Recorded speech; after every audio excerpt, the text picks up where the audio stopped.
quinta-feira é dia de estreias no cinema e no streaming, dia de desfrutar da incrível memória e do humor duvidoso de Leonardo Pimentel. Pois é. Você tá realmente esperando que eu vá trazer refresco? Pô, não tem? Pô, mas nenhum.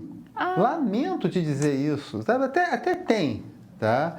Você entra no site do Meio, o link está aqui na descrição, você vai ter todas as estreias, tem comédia coreana, tem umas... Honestamente, essa não é uma semana de estreias assim para quem está querendo ficar muito animadinho, etc. Poxa. Mas eu acho que, às vezes, por mais que os filmes, as séries tal sejam pesadas, elas acabam dando um refresco, né? Porque pelo menos aquilo é ficção. Tem alguma coisa de ficção? Podia ser pior. Né? Exato. Podia ter só dodocumentário com tristeza e... Caiu o quê? Atrás de você. Eu derrubei o totem, gente. Pois é. Pronto. Foi tão assim, né? Olha só, quem quiser... O Léo chegou derrubando até o estúdio. Não, mentira, fui eu. Quem quiser sair de casa para ir ao cinema, ver uma estreia nesse fim de semana, tem várias opções, etc. Como eles tem uma... Não chega a ser bem uma comédia romântica, mas é uma comédia coreana. A Nilza falou, comédia coreana? Poxa. É aquele papo, né? É coreano, mas é comédia. Né? Você tem pop coreano, essa semana você tem 3 filmes relacionados à Coreia. Um deles eu vou citar especificamente aqui, mas tem essa comédia, Regras de Amor na Grande Cidade. Você tem um filme de pancadaria coreano. Mas um destaque principal é com o Rami Malek, do Bohemian Rhapsody. Eu falo isso sem nenhum preconceito. Ele estrela um thriller chamado Operação Vingança. Ele faz um agente da CIA em Londres, mas não é um agente de campo, não é um espião, ele é um criptógrafo. É aquele cara especializado em códigos, em proteção de informação, em quebrar códigos, etc. É um nerd, um cara pacato que acha que está fazendo a parte dele para ter um mundo mais seguro. Tem um momento em que ele vira e diz, não, eu faço meu trabalho e acredito que eles vão fazer bom uso do que eu estou fazendo. Até o momento que a esposa dele é morta num ataque, num atentado. Ele pira. Ele pressiona, ele chantageia os chefes para receber treinamento, virar um agente de campo, caçar e matar os assassinos. Quem vai treinar ele é um agente durão, vivido maravilhosamente, como sempre, pelo Lawrence Fishburne, o Morfeu do Matrix, e que olha para ele e diz, não, você não é um assassino. Segura essa arma, aponta para o meu peito. Não, você não é um assassino. Só que tem muitas outras formas de matar, além de apontar uma arma e atirar. Tá? E isso é o que o Malek vai descobrir e vai mostrar. Tá? O que é uma coisa mais coach? Tem um filme que se chama As Aventuras de uma Francesa na Coreia, com a sempre divina Elisabeth Huppert. Ela é uma francesa madura, a própria Isabelle tem 72 anos, mas não aparenta. Então, a personagem é uma mulher madura de idade meio indefinida, que ela está um tanto perdida em Seul e sem grana vai dar aula de francês para 2 mulheres. E um pouco do filme é a descoberta de quem é essa estrangeira, que tem um modo de ensinar peculiar, que tem hábitos esquisitos. Então, é uma coisa da sutileza do cinema oriental com a sutileza da interpretação francesa embrulhadinhas no mesmo pacote. Tá? Mas, sinceramente, se depender de mim, a coisa é ficar em casa vendo série. Tá? Porque o streaming está bombando mesmo, e aí eu falei que eu não tenho refresco, porque ele está bombando em modo distópico, é distopia na veia. Estreou ontem na Paramount, que é um dos canais avulsos do Prime, a 6ª e última temporada do Conto da Aia, que é baseado no livro de 1985 da... Não sabia? Gente! Tem a última temporada. Última temporada. Tá.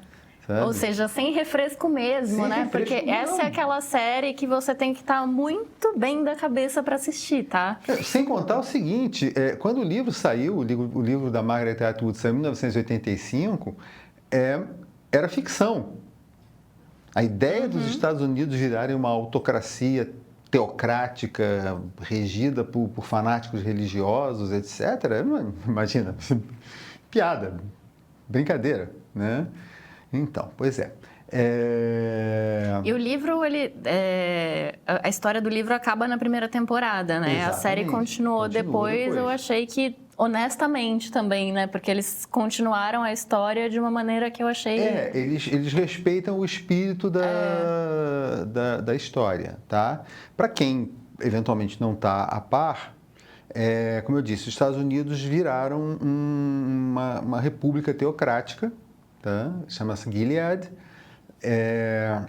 E tem um fenômeno que foi uma mistura de poluição com doenças, etc. A taxa de fertilidade caiu bastante. Os turianos soltaram o genófago na terra e a natalidade diminuiu violentamente. Então, as mulheres férteis são muito valorizadas, não valorizadas como pessoas, valorizadas como mercado, como posse.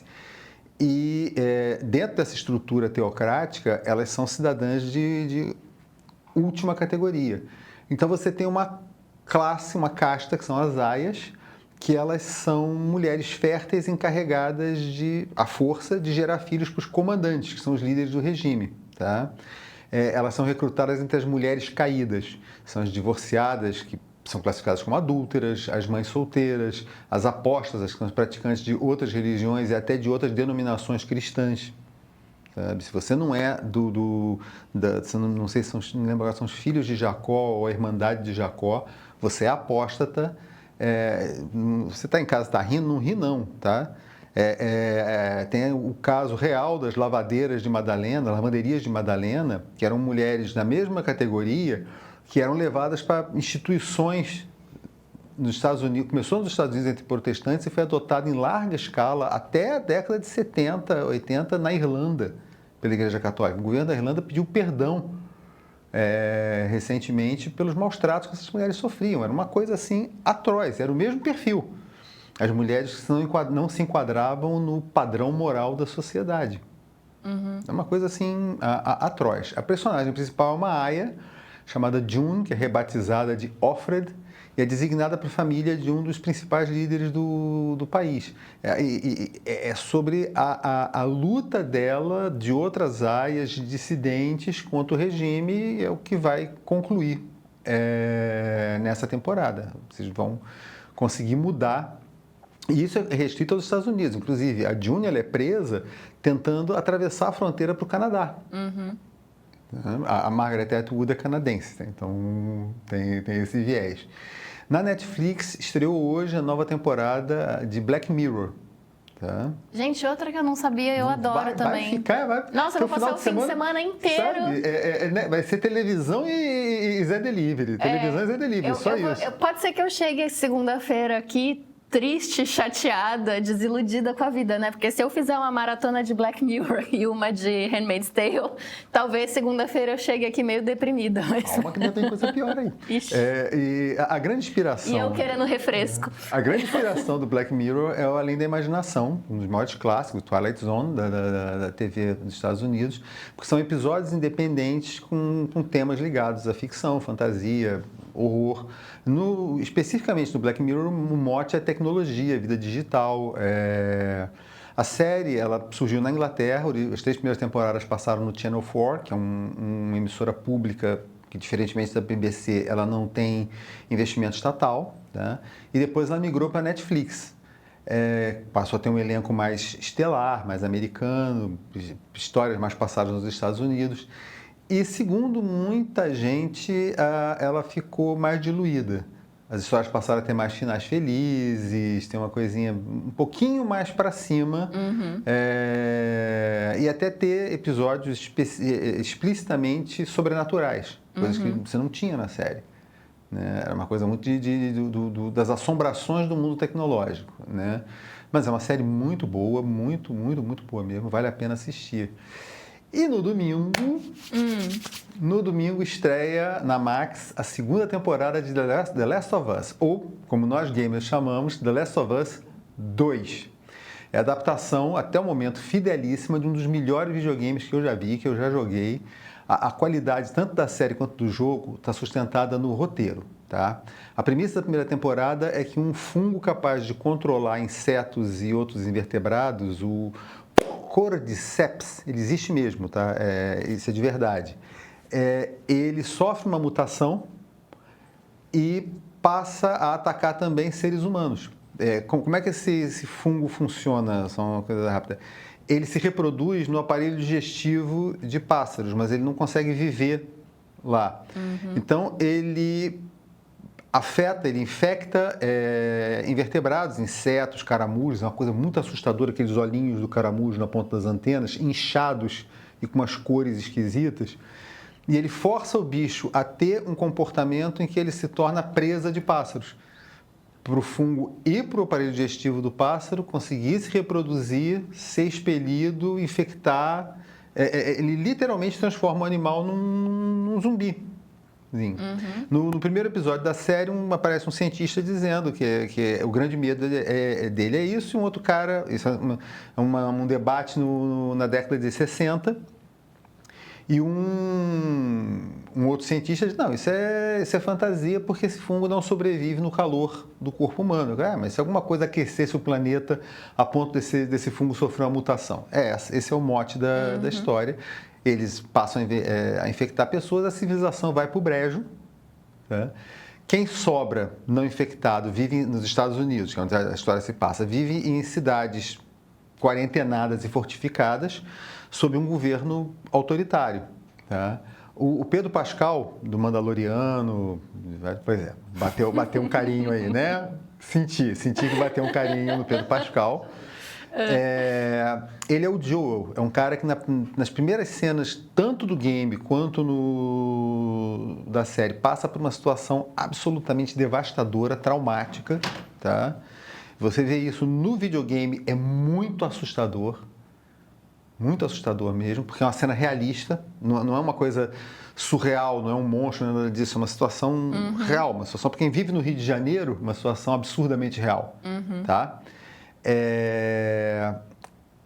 E ele, 20 anos depois, ele é uma espécie de correio ilegal. Ele viola as quarentenas, é um grupo de pessoas que faz isso. E tem um grupo de resistência ao governo que o contrata para levar uma adolescente, a Ellie, que é vivida pela Bella Ramsey, que atuou também no Game of Thrones. Eles não contracenaram, mas ela fazia a Lyanna Mormont, aquela garotinha super badass do norte, né? E ele tem que levar essa menina através dos Estados Unidos, que hoje são uma terra de ninguém. Em 20 anos as florestas tomaram conta das cidades, os infectados estão ali, o fungo transforma as pessoas primeiro em loucos, depois loucos com um fungo na cabeça, depois monstros totalmente fungo. E ele tem que levar ela até uma base de pesquisa. Ela é imune ao fungo por um motivo que vai ser mostrado no decorrer da primeira temporada e pode ser a chave da cura. Tá? Não é uma história de monstro, não é uma história de zumbi, como chamam erroneamente, mas é uma história de amadurecimento dela e de reconciliação dele com o passado, com a tragédia dele na figura daquela menina. E é muito legal também porque mostra os vários caminhos que as pessoas tinham diante do colapso do mundo como a gente conhece. Então vai desde uma casinha na pradaria LGBTQIA+, que é um dos episódios mais bacanas que tem, até o Senhor das Moscas religioso. E tudo isso está no jogo também. Então, eu digo, a base é um bom roteiro.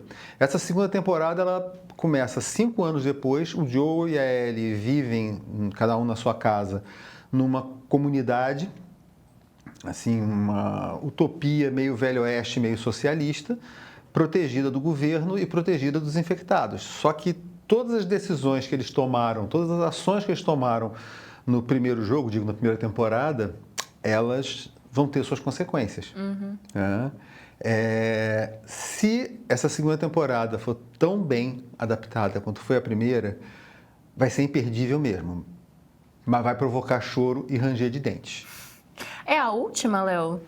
Só existem 2 jogos até agora. Ah, tá. A questão é que você tem um universo. Como aconteceu com Handmaid's Tale, né? O livro só ia até o final da primeira temporada, mas... Só que você cria uma mitologia ali, digamos assim, que você não precisa, você tem isso nos jogos também, você não precisa necessariamente estar focado naqueles personagens. Você pode fazer um spin-off, como você tem nos jogos um spin-off do Uncharted. O Witcher 4, que está sendo anunciado aí, por mais que isso viole o canon, o personagem principal vai ser a Ciri, não vai ser o Geralt de Rivia. Você pode fazer desdobramentos das histórias. A Tatiana Salles diz aqui, Luísa Silvestrini, eu sou apaixonada pelo Pedro Pascal. Eu também, Tati, tamo junto.